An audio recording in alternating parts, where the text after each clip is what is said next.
The rain pounded against the windshield in relentless waves, obscuring the road ahead in a watery blur.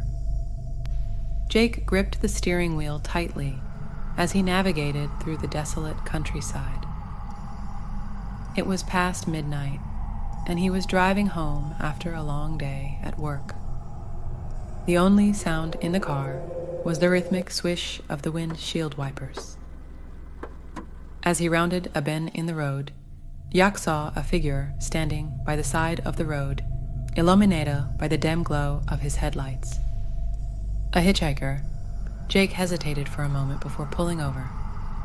It was a risky move, picking up a stranger in the dead of night, but he couldn't leave someone stranded in this weather.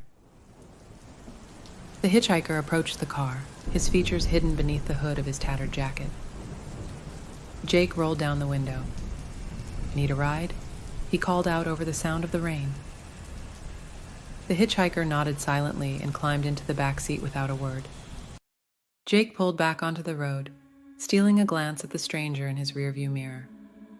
Something about him sent a shiver down Jake's spine, but he dismissed it as nerves.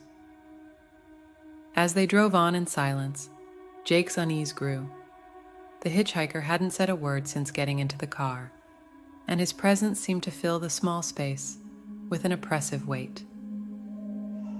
Jake stole another glance in the mirror and froze. The hitchhiker's hood had fallen back, revealing his face in the dim light. But it wasn't the man's face that made Jake's blood run cold.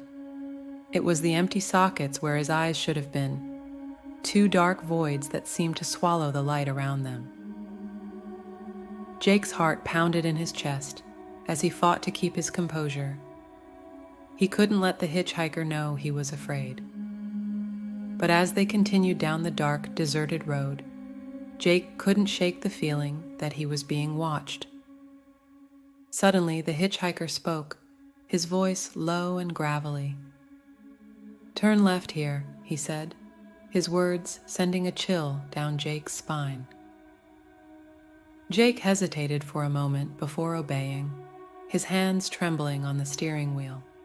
The road ahead was even darker than before, the trees looming like silent sentinels in the night. "Where are we going?" Jake asked, his voice barely above a whisper. The hitchhiker didn't answer, his gaze fixed on something in the distance. And then Jake saw it, a dilapidated house looming out of the darkness, its windows shattered and its roof sagging. "Stop here," the hitchhiker said, his voice sending a shiver down Jake's spine. Jake brought the car to a halt, his heart pounding in his chest.